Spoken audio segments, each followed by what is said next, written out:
The magnificent streams and rivers in Montana belong to all of us, but our water laws promote the misuse of water resources. Every year, 15 million acre-feet of water are diverted from Montana streams and rivers, more than the annual flow of the Colorado River. Hundreds of miles of our streams are being sucked dry. You can help stop the devastation. Support the Montana Wildlife Federation's Instream Flow legislation. Keep our Montana rivers and streams alive.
Montana's rivers and streams, unspoiled and unforgettable.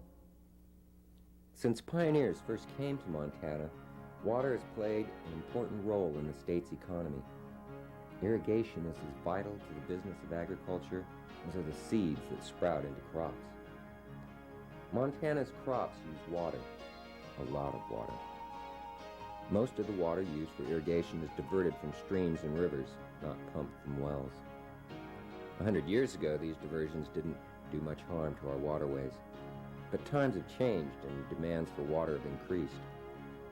You can only slice a pie into so many pieces.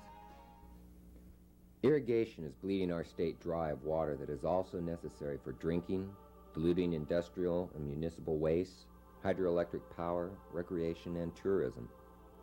Nowadays, come summer, waterways all over the state dry up. Every year, blue-ribbon trout streams shrink into a series of puddles where fish struggle for breath and the stinking carcasses of aquatic insects taint the breeze. This isn't the effect of global warming or drought. This is business as usual. The business is agriculture using inefficient irrigation systems. Every year, over 15 million acre-feet of Montana's water is diverted for crops, more than the annual flow of the Colorado River. But only 3 million acre-feet are used by those crops. A certain amount of waste is unavoidable, but the technology exists to irrigate Montana's crops with much less water. The water saved could be left in our rivers and streams. By working together, we have the opportunity to avoid the effects of a summer like 1988, when the Jefferson, Ruby, Big Hole, and other Montana rivers stopped flowing. That year, excessive irrigation combined with drought conditions created damage to our world-famous fisheries that is still being felt. Blodgett Creek is a good example of what happens to streams across Montana. Like a majority of the streams that feed the Bitterroot River, most of Blodgett Creek's water is diverted for irrigation. The creek originates in the Bitterroot Mountains and remains pristine until it reaches the mouth of Blodgett Canyon. Then the diversions begin, one after another. Every time it gathers enough strength to become a stream, there's another diversion, until 2 miles later the stream is dead. This problem occurs throughout Montana. To understand why, we must look back to the subdue, dominate, and control mentality that accompanied the settling of the West. Back then, resources were viewed only in terms of how they could financially benefit people. Water that remained in a drainage and flowed on into a river was seen as wasted water. Primitive as it might seem, this perception continues even today. The real waste occurs after a diversion takes place. Of every 5 acre-feet of water diverted, only 1 acre-foot is utilized by crops. The rest is lost to evaporation, percolation, runoff, and blowouts. Because no monitoring systems exist where diversions take place, many irrigators, unknowingly or sometimes deliberately, take more water than their allotment. In addition to that, Montana water law provides absolutely no incentive to conserve.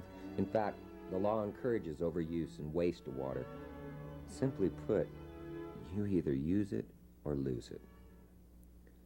Montanans want a change. A recent poll contracted by the Montana Wildlife Federation showed that 90% of us think that it's important to maintain adequate flows in rivers and streams, even if irrigation has to be reduced. Numerous solutions exist. No one's water rights need be jeopardized if some common sense conservation measures are adopted.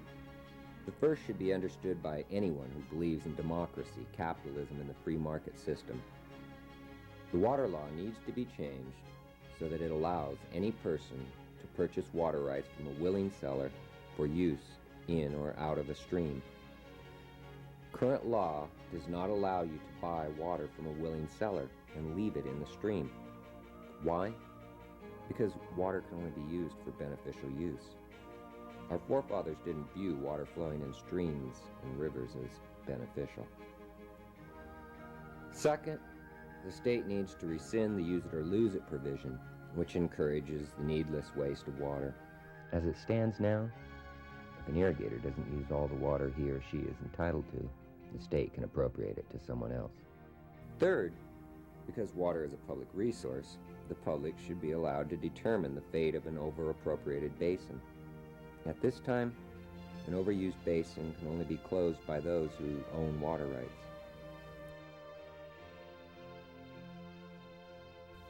Fourth, water monitoring devices should be required on all diversions. Under the current practices, far more water is taken from our streams than anyone has a right to. Would a gas station allow customers to pump gasoline without monitoring how much flowed into their tanks? That'd be pretty stupid. But it's essentially what the state of Montana does with our water. One way to pay for these monitoring devices is to levy a tax on diverted water. Besides paying for monitoring systems, the tax would provide an incentive for irrigators to conserve water. The commonly used method of flood irrigation is horribly inefficient and wasteful. This is water that could have remained in stream. The water diversion tax could also fund low interest or no interest loans to irrigators who install water-saving systems.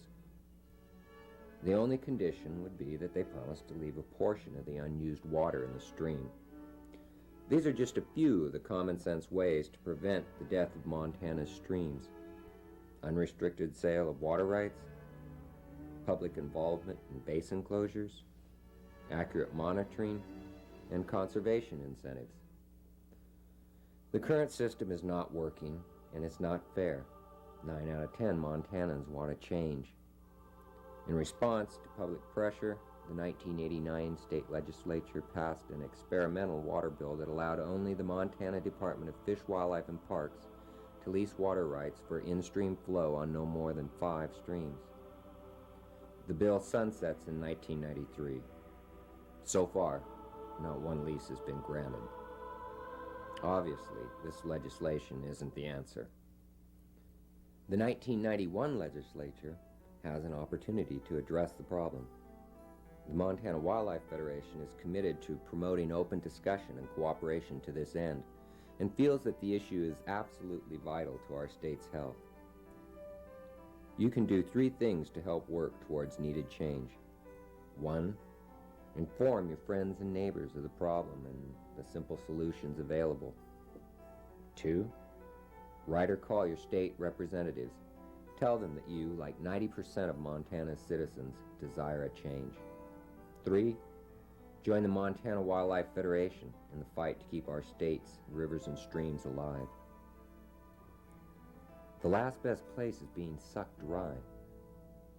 We must work together to keep Montana unspoiled and unforgettable.